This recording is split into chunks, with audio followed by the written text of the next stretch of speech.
Welcome my YouTube channel FNBSN। तो students आज हम यूनिट नंबर जो 1 है एनाटॉमी एंड फिजियोलॉजी का introduction to the human body के मोस्ट इंपॉर्टेंट MCQs डिस्कस करेंगे जो हर एग्जाम में आने के लिए इंपॉर्टेंट होते हैं आपको। तो ये GBS फर्स्ट सेमेस्टर स्टूडेंट्स के लिए है। इससे पहले हमने इसका जो था वो लेक्चर अपलोड किया था introduction to the human body, वो आपने देख लिया है।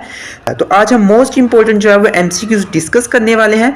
तो आपने वीडियो को शुरू से लेकर आखिर तक लाजमी देखते हैं। तो चलिए चलते हैं फर्स्ट एमसीक्यूज हमारा कौन सा है। तो स्टूडेंट जो फर्स्ट एमसीक्यूज है वो है हमारा which of the following best define the study of anatomy. Anatomy की जो बेस्ट डेफिनेशन है हमने वो बतानी है। The study of function of the body parts, देखिए फंक्शन नहीं हो सकता, ये फिजियोलॉजी है, ठीक है, function of the body parts. इसी तरह से the study of internal and external structures and their physical relationship, ठीक है, ये हो सकता है। The study of the chemical process with in the body, ये भी नहीं हो सकता। The study of disease and its causes. तो जो राइट ऑप्शन है स्टूडेंट्स हमारे पास, राइट ऑप्शन है हमारे पास ऑप्शन बी है, ठीक है। कौन सा ऑप्शन? ऑप्शन बी हमारे पास राइट ऑप्शन है। तो स्टूडेंट्स हमारे पास जो सेकंड है, सेकंड एमसीक्यूज है हमारे पास, physiology is best described as study of the microscopic structure of tissues, the development of an organism from conception to birth, the function of body structure and how they work, the classification of living organism। तो students इसका जो right option है, right option हमारे पास कौन सा है? इसका जो हमारे पास राइट ऑप्शन है वो है हमारे पास ऑप्शन सी, ठीक है, option C, the function of body structures and how they work. तो स्टूडेंट चलते हैं हम अभी नेक्स्ट एमसीक्यूज पे, जो हमारे पास तीसरा हमारा एमसीक्यूज है। तो ये है स्टूडेंट MCQs 3 है हमारे पास। The principle of complementary of structure and function states that. Option A है हमारे पास function dictates the chemical composition of structure. Option B structure and functions are unrelated aspects of the body. Option C function reflects structure and structure determines reflection, sorry function. Option D all organ systems work independently of each other. तो option C जो है वो correct है हमारे पास, function reflect structure and structure determines function. Option C is correct, ठीक है students, option C is correct. Students अभी हम चलते हैं नेक्स्ट एमसीक्यूज की तरफ, जो हमारे पास है 4 एमसीक्यूज हमारा।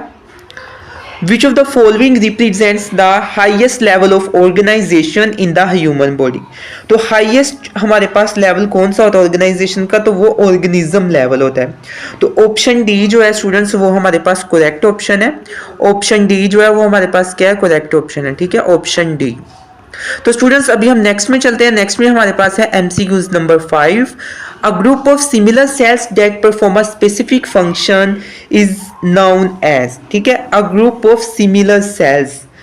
तो ये हमारे पास स्टूडेंट राइट ऑप्शन इसका है टिश्यू, ठीक है, ऑप्शन बी इज करेक्ट। कौन सा ऑप्शन करेक्ट है हमारे पास? Option B, tissue. नेक्स्ट में चलते हैं स्टूडेंट। नेक्स्ट में हमारे पास है MCQs number 7। Which of the following is not considered a fundamental anatomical position? कौन सी anatomical position नहीं है? Standing erect, ऑप्शन ए है। ऑप्शन बी क्या है? Feet slightly apart। Option C क्या है? Palms facing posteriorly। And option D क्या है? Thumb pointing laterally। तो बाकी सारी एनाटॉमिकल पोजीशंस हैं, लेकिन एक जो है इसमें एनाटॉमिकल पोजीशन नहीं है, तो वो जो है हमारे पास ऑप्शन सी है, पाम्स फेसिंग पोस्टीरियरली। तो ये हमारे पास जो है ये एनाटॉमिकल पोजीशन नहीं है। तो हमारा जो करेक्ट आंसर है वो है ऑप्शन सी। करेक्ट आंसर हमारा पास कौन सा है? ऑप्शन सी, ठीक है।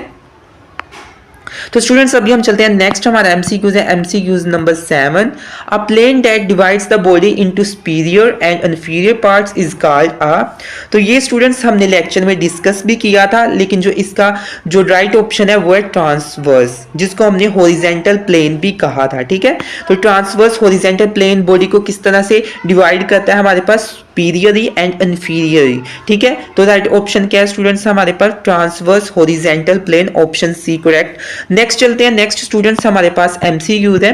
The term anterior refers to, ठीक है, अंटीरियर क्या होता है? अंटीरियर को हम एक और भी हमारे पास एक मेडिकल टर्म थी, ठीक है, अंटीरियर कह रहे हैं या वेंट्रल कह रहे हैं, ठीक है, अंटीरियर वेंट्रल। तो ये हमारे पास क्या होता था? फ्रंट ऑफ द बॉडी, ठीक है। तो option B is correct, option B is correct, ठीक है स्टूडेंट। नेक्स्ट में चलते हैं। नेक्स्ट में हमारे पास MCQs नंबर है MCQs नंबर 9।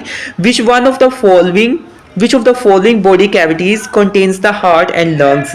तो ये स्टूडेंट्स हमारे पास जो करेक्ट ऑप्शन है हमारे पास थोरेसिक कैविटी। तो ये स्टूडेंट्स हमने डिस्कस किया था लेक्चर में भी कि आपको डिफरेंट बॉडी कैविटीज दे दी जाएंगी और आपको बताना होगा कि उसमें कौन कौन से ऑर्गन पाए जाते हैं, या आपको ऑर्गन्स दे दिए जाएंगे तो आपको बताना होगा कि कौन सी बॉडी कैविटीज में कौन से ऑर्गन पाए जाते हैं। तो जैसे हार्ट एंड लंग्स का पूछा कौन सी बॉडी कैविटीज में पाया जाता है, तो करेक्ट ऑप्शन क्या है, थोरेसिक कैविटी में पाया जाता है। तो नेक्स्ट में चलते हैं हम स्टूडेंट्स। नेक्स्ट में हमारे पास है MCQs number 10। The stomach is primarily located in which abdominal quadrant. तो स्टूडेंट्स हमने क्वाड्रेंट्स के बारे में भी लेक्चर में पढ़ा था। आपको जो लिंक है लेक्चर का वो डिस्क्रिप्शन में दे दिया जाएगा, तो आपने काइंडली जो है डिस्क्रिप्शन को विजिट करना है, लेक्चर को अच्छे तरीके से वॉच करना है, क्योंकि ये आपकी फाउंडेशन है, फर्स्ट सेमेस्टर है, तो अच्छे तरीके से करना है। तो अभी हमारे पास जो स्टमक है, स्टमक हमारे पास जो है वो कौन से क्वाड्रेंट में पाया जाता है, तो स्टमक स्टूडेंट्स हमारे पास जो है वो लेफ्ट अपर क्वाड्रेंट में पाया जाता है, जिसको हम शॉर्ट फॉर्म में LUQ कहा जाता है। तो ऑप्शन बी करेक्ट है, ठीक है, ऑप्शन बी राइट आंसर है। तो स्टूडेंट नेक्स्ट में चलते हैं। नेक्स्ट में हमारे पास है MCQs number 11। The majority of the small intestine is found in which abdominal quadrants. तो स्टूडेंट्स जो स्मॉल इंटेस्टाइन है इसका स्ट्रक्चर ऐसा होता है कि ये हमारे पास जो 4 क्वाड्रेंट्स होते हैं उन सब में पाई जाती है। तो हमारे पास जो करेक्ट ऑप्शन है वो है ऑल 4 क्वाड्रेंट्स, ठीक है, ऑप्शन डी है जो है वो हमारे पास करेक्ट ऑप्शन है। तो स्टूडेंट नेक्स्ट में चलते हैं। नेक्स्ट में हमारे पास क्या है, तो स्टूडेंट्स यहां पे जो है यहाँ पे हमारे पास जो है the urinary bladder is primarily located in the, urinary जो ब्लैडर है वो कहाँ पे पाया जाता है, तो ये हमारे पास पाया जाता है हाइपोगैस्ट्रिक प्यूबिक रीजन में। तो स्टूडेंट्स हमने जो थे वो क्या पढ़े थे, रीजन्स पढ़े थे। रीजन्स हमारे पास कितने थे, 9 रीजन्स थे। तो ये भी लेक्चर में डिस्कस किया गया है, तो आपने काइंडली लेक्चर को अच्छे तरीके से देखना है ताकि आपके जो MCQs के कॉन्सेप्ट है वो क्लियर हो जाए। अगर जिन स्टूडेंट्स ने लेक्चर को कंप्लीटली देखा होगा वो MCQs खुद ब खुद ही हल कर रहे होंगे, ठीक है।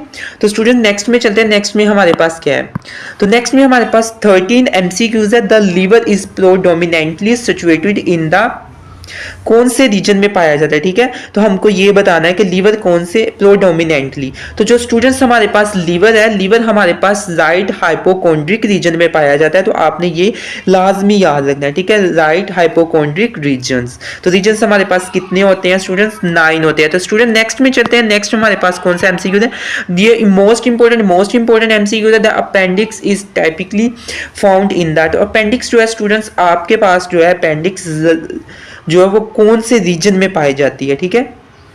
तो स्टूडेंट्स आपने याद रखना है जो आपके पास राइट लोअर क्वाड्रेंट होता है, राइट लोअर क्वाड्रेंट में आपकी अपेंडिक्स पाई जाती है, ठीक है, कौन से, राइट लोअर क्वाड्रेंट में। तो स्टूडेंट्स नेक्स्ट में चले। नेक्स्ट में हमारे पास कौन सा MCQ है, तो नेक्स्ट में स्टूडेंट्स हमारे पास MCQ है which of the following organs located in the pelvic cavity. तो पेल्विक कैविटी में हमारे पास जो है वो यूट्रस पाया जाता है। यूट्रस ऑप्शन करेक्ट जो है वो C है, यूट्रस करेक्ट ऑप्शन है। तो स्टूडेंट नेक्स्ट में चलते हैं। नेक्स्ट में हमारे पास क्या है, नेक्स्ट में हमारे पास है 16 MCQs understanding the abdominal quadrants and region is clinically important. Student इस MCQs में कह रहा है कि हमें क्वाड्रेंट्स और रीजन्स क्यों जानना जरूरी है। ये हमने वीडियो लेक्चर्स में भी बताया था, ठीक है, कि आपको क्वाड्रेंट्स और रीजन्स के बारे में क्यों पता होना चाहिए। तो इसका जो करेक्ट आंसर है वो है प्रिसाइजली लोकेटिंग ऑर्गन। हमें ऑर्गन के बारे में पता होना चाहिए, ऑर्गन कहाँ पे लोकेटेड है, एंड डिस्क्राइबिंग पेन और अबनॉर्मैलिटीज, ठीक है।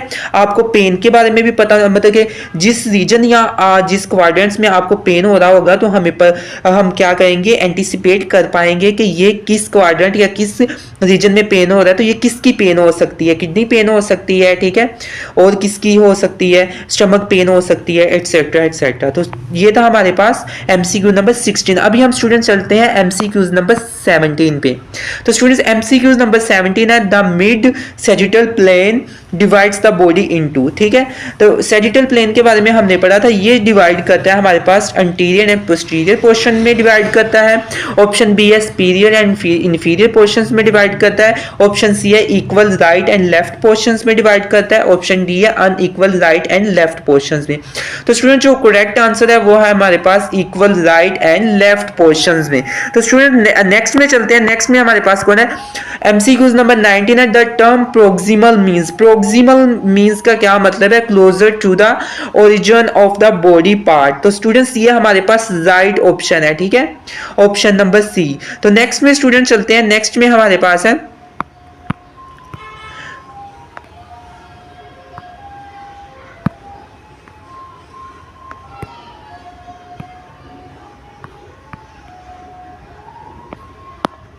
स्टूडेंट्स लास्ट हमारा एमसीक्यूज है, एमसीक्यूज नंबर 20 है। We know following list the level of structural organisation in the correct order from simplest to most complex. तो सबसे पहले हमने सिंपलेस्ट को ढूंढा है। सिंपलेस्ट जो था हमारे पास सबसे पहले केमिकल आता था, ठीक है, तो हम यहाँ पे पहुंच के ऑप्शन बी हमें करेक्ट लगा। केमिकल के बाद आता था सेल आता था, फिर टिश्यू, सेल से मिलकर टिश्यू बनते हैं और टिश्यू से मिलकर ऑर्गन, और ऑर्गन से हमें ये करेक्ट ऑप्शन जो है वो करेक्ट है। ऑर्गन से मिलकर ऑर्गन सिस्टम बनता है और ऑर्गन सिस्टम से मिलकर ऑर्गेनिज्म बनता है। तो ऑप्शन बी इज करेक्ट है, ठीक है। तो ये हमारे पास थे एमसीक्यू। तो अगर आपको वीडियो अच्छी लगी हो तो काइंडली वीडियो को लाइक कीजिएगा, चैनल को सब्सक्राइब कर लीजिएगा।